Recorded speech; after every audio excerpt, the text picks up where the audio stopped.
வணக்கம் students. Next நம்ம பார்க்க போகிறது transfer function of the system. அப்படின்னா என்னென்னு தெரிஞ்சுக்கலாம். இப்போது ஒரு சிஸ்டம் இருக்குது. ஒரு சிஸ்டம் இருந்தால் அதில் சிக்னல்னு ஒன்று இருக்கும். அந்த சிக்னல் நம்ம இம்பல்ஸ் ரெஸ்பான்ஸ்னு சொல்லுவோம்.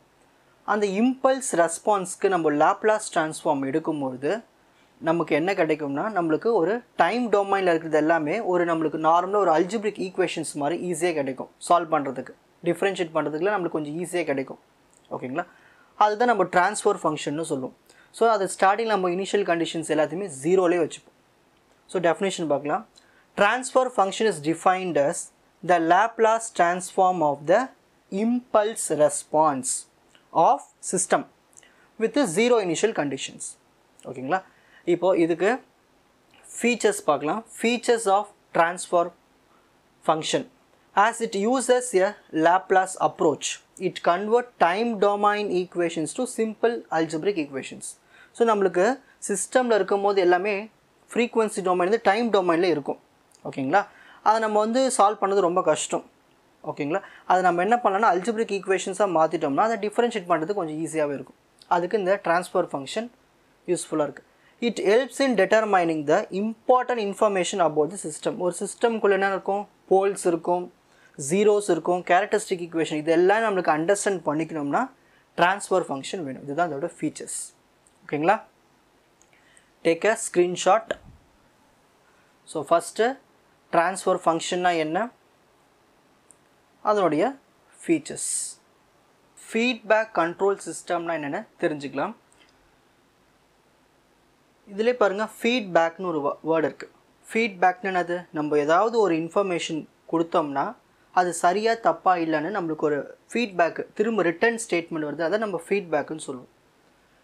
The feedback is a control action in which the output is sampled. So நம்மளுக்கு ஒரு இன்புட் கொடுக்குறோம், நம்மளுக்கு அவுட்புட் வருது. அந்த அவுட்புட்டு சரியாக வருதா இல்லை தப்பாக வருதா? இன்கேஸ் தப்பாக வந்துச்சுன்னா அதை ஆட்டோமேட்டிக்காக கரெக்ட் பண்ணுறதுக்கு தான் நம்ம இந்த நடுவில் ஒரு ஃபீட்பேக்னு ஒன்று ஆட் பண்ணுவோம். ஸோ அதுதான் feedback control system. The feedback is a control action in which the output is sampled. நம்மளுக்கு அவுட்புட் வருது and a proportional signal is given to the input. நம்ம இன்புட் கூட இந்த ப்ரொபோர்ஷனல் சிக்னலை நம்ம சேர்த்து அனுப்பினோம்னா அது என்ன பண்ணணும்? ஆட்டோமேட்டிக்காக கரெக்ஷன் பண்ணிக்கும். For automatic correction of any changes in desired output. அவுட்புட்டில் ஏதாவது வேறுபாடுகள் எதனா இருந்துச்சுன்னா தானாகவே ஆட்டோமேட்டிக்காக கரெக்ஷன் பண்ணிக்கும் அந்த ப்ரொபோர்ஷனல் சிக்னல். ஸோ நார்மலாக ஒரு இன்புட் சிக்னல் கூட ப்ரொபோர்ஷனல் சிக்னலை சேர்த்து அனுப்புனா நம்மளுக்கு அவுட்புட் சிக்னல் வரும். ஓகேங்களா? எதுக்கு அந்த ப்ரொபோர்ஷனல் சிக்னலை கூட சேர்த்து அனுப்புகிறோம்? ஆட்டோமேட்டிக் கரெக்ஷனுக்காக. ஸோ இதுக்கான காம்போனன்ட்ஸ் பார்க்கலாம். Components of feedback control system. So first நம்ம ஒரு இன்புட் கொடுக்குறோம். ஓகேங்களா? இந்த இன்புட்டில் அந்த சிக்னல் உள்ளே போயிட்டு எரர் சிக்னல், ஓகேங்களா, அது கூட இந்த கண்ட்ரோலரும் கனெக்ட் ஆகிருக்கும். கண்ட்ரோல் மூலயமா என்ன ஆகுனா ஆக்சுவேட்டிங் சிக்னல் வரும். இது பிளான்ட்டுக்குள்ளே போயிட்டு அவுட்புட் வருது. இது எல்லாமே நீங்கள் டீட்டெயிலாக அப்கமிங் லெசன்ஸில் படிப்பீங்க. ஓகேங்களா? உங்களுக்கு ஃப்ளோ சொல்கிறேன் பாருங்கள். ஸோ இன்புட் சிக்னல் இதுக்குள்ளே போகுது, கண்ட்ரோலுக்குள்ளே போகுது, கண்ட்ரோலருந்து பிளான்ட்டுக்கு போகுது, பிளான்ட்லேருந்து அவுட்புட் சிக்னல் வருது. இதுக்கு இடையில் ஏதாவது பிரச்சனை வேறுபாடுகள் வந்துருச்சுன்னா அதை கண்ட்ரோல் பண்ணுறது தான் இந்த ஃபீட்பேக் எலமெண்ட்ஸ். திரும்ப இந்த ஃபீட்பேக் சிக்னல் இங்கே போய்டும். இப்படி போகும்போது எரர் வந்துருச்சு, திரும்ப இன்னொரு வாட்டி சிக்னலை புதுப்பிச்சு கொடுன்னு சொல்கிறது. அதுதான் இந்த விஷயம், அதான் ஃபீட்பேக் கண்ட்ரோல் சிஸ்டம். ஓகேங்களா? இப்போது ஸ்க்ரீன்ஷாட் டைம்.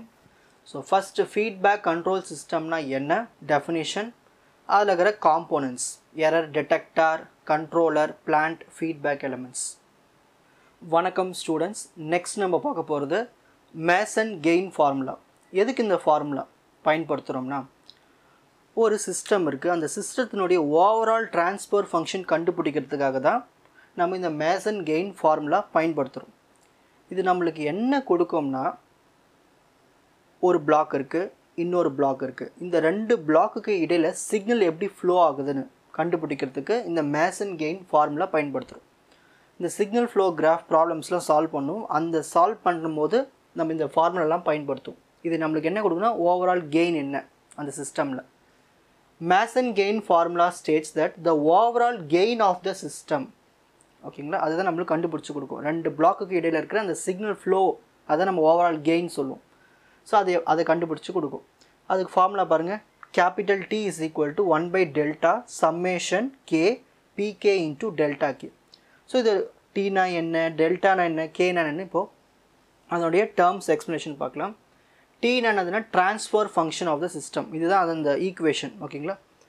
கே வந்து எவ்வளவு ஃபார்வேர்ட் பாத் இருக்குது, நீங்கள் அந்த ப்ராப்ளம் போடும்போது உங்களுக்கு ஈஸியாக புரியும், டீச் பண்ணியிருக்கேன், போய் பாருங்கள். நம்பர் ஆஃப் ஃபார்வேர்ட் பாத் இந்த சிக்னல் ஃப்ளோ கிராஃப். ஸோ அந்த கிராஃபில் ஃபார்வேர்டு பாத் எத்தனை இருக்குது, P K forward path gain of the kth forward path. So ஏதோ ஒரு கேத் ஃபார்வேர்ட் பாத் இருக்குது, அதிலிருந்து ஃபார்வேர்ட் பாத் கெயின் என்ன, ஒவ்வொன்றுத்துக்கும் ஒரு வேல்யூ இருக்கும், அதை எடுத்து இங்கே எழுதணும் பிகே. டெல்டா வேல்யூ எப்படி கண்டுபிடிக்கணும், 1ஆல் மைனஸ் பண்ணணும். எதை மைனஸ் பண்ணணும்னா இண்டிவிஜுவல் லூப் கெயின்ஸில் எத்தனை இருக்குது தனித்தனியாக அதை ஆட் பண்ணி எழுதிக்கணும். ப்ளஸ் அதேமாதிரி 2 நான் டச்சிங் லூப்ஸ்னுடைய கெயின் இருக்கும், அது எல்லாத்தையும் ஆட் பண்ணி எடுத்துக்கணும். அதாவது sum of gain product of all possible combination of 2 non touching loops. அப்புறம் 3 நான் டச்சிங் லூப்ஸ், அதோடைய இந்த ப்ராடக்ட் எல்லாத்தையும் மல்டிப்ளை பண்ணிவிட்டு ஆட் பண்ணிக்கணும் கெயின். ஓகேங்களா. அப்புறம் 4, 5 இதுமாரி போய்கிட்டே இருக்கும். ஓகேங்களா. அதுதான் இங்கே டெல்டா வேல்யூ. டெல்டா கேன்னு என்னதுன்னா delta for that part of the graph which is not touching kth forward path. இங்கே நம்ம kth forward path வந்து இல்லையா, இதில் டச் ஆகிருக்கூடாது, அதோட வேல்யூ எடுத்து இங்கே எழுதணும். ஸோ இதுதான் அந்த டேர்ம்ஸ் மேசன் கெயின் ஃபார்முலா. இப்போது screenshot time. So first statement எழுதணும், ஃபார்முலா எழுதணும். நெக்ஸ்ட்டு அதில் அந்த ஃபார்முலா இருக்கிற ஒவ்வொரு டேர்ம்ஸும் எக்ஸ்பிளைன் பண்ணி எழுதணும். வணக்கம் ஸ்டூடெண்ட்ஸ். நெக்ஸ்ட் நம்ம பார்க்க போகிறது சிக்னல் ஃப்ளோ கிராஃப்னா என்ன, அதனுடைய ப்ராப்பர்ட்டிஸ்.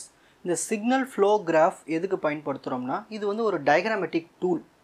இந்த டயக்ராமேட்டிக் டூல் யூஸ் பண்ணி 2-3 காம்போனன்ட்ஸ் இருக்கும், அந்த 2-3 காம்போனன்ட்ஸ் சொல்லலாம், பிளாக்குன்னு சொல்லலாம்.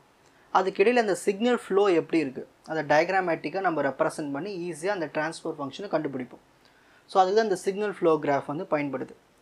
எ signal flow graph is a diagram that represent a set of simultaneous linear algebraic equation. இந்த linear algebraic equationsல எங்கேருந்து வந்ததுன்னா, நம்ம ஸ்டார்டிங்கில் இருக்கிற அந்த டைம் டொமைனை தான் நம்ம இங்கே வந்து algebraic equations மாற்றி வச்சுருப்போம், லாப்லாஸ் ட்ரான்ஸ்ஃபார்ம்லாம் பண்ணி. ஸோ அதை வந்து இங்கே இந்த ஒரு டயக்ராமேட்டிக் ரெப்ரசன்டேஷன் நம்ம சிக்னல் ஃப்ளோ கிராஃபில் மார்க் பண்ணுவோம். By taking Laplace transform, the time domain differential equations governing a control system can be transferred to a set of algebraic equation S domain. அப்போது இந்த டைம் டொமைனில் இருக்கிறது எல்லாமே லாப்லாஸ் ட்ரான்ஸ்ஃபார்ம் பண்ணும்போது நம்மளுக்கு அது வந்து அல்ஜிப்ரிக் ஈக்குவேஷன்ஸாக மாறிடும். அதை நம்ம வந்து இந்த கிராஃபில் வந்து பயன்படுத்துவோம். The signal flow graph of the system can be constructed using these equation. So இந்த ஈக்குவேஷனை பயன்படுத்தி தான் இந்த கிராஃபை நம்ம மேக் பண்ணுவோம். ப்ராப்ளம் போடும்போது உங்களுக்கு இதெல்லாம் ஈஸியாக இன்னும் புரியும். சரி, இதில் என்ன ப்ராப்பர்ட்டிஸ் இருக்குதுன்னு பார்க்கலாம். இது லீனியர் சிஸ்டம்க்கு மட்டும்தான் பயன்படுத்தும். ஸோ ஹையர் ஆர்டர் போகும்போது ஒன்றும் பண்ண முடியாது, கொஞ்சம் கஷ்டமாக இருக்கும் கிராஃப் வரைகிறதுக்கு.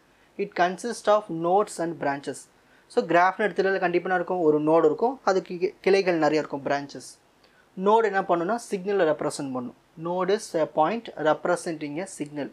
அதுக்கு இந்த பிரான்ச் என்ன பண்ணுன்னா ஒரு சிக்னல் இன்னொரு சிக்னல் எப்படி டிபெண்ட் பண்ணியிருக்கு. Branch indicate the functional dependence of one signal on the other. இதுதான் properties. So first signal flow கிராஃப்னா என்னென்னு டெஃபினேஷன் எழுதணும், அதுக்கப்புறமா அதோடைய ப்ராப்பர்ட்டிஸ். உங்களுக்கு இந்த கண்டென்ட் ஈஸியாக புரிஞ்சிருக்கும்னு நினைக்கிறேன். வாட்ச் அதர் எபிசோட்ஸ் இன் த appropriate playlist. Fuji silver academy strength success clarity. வணக்கம்.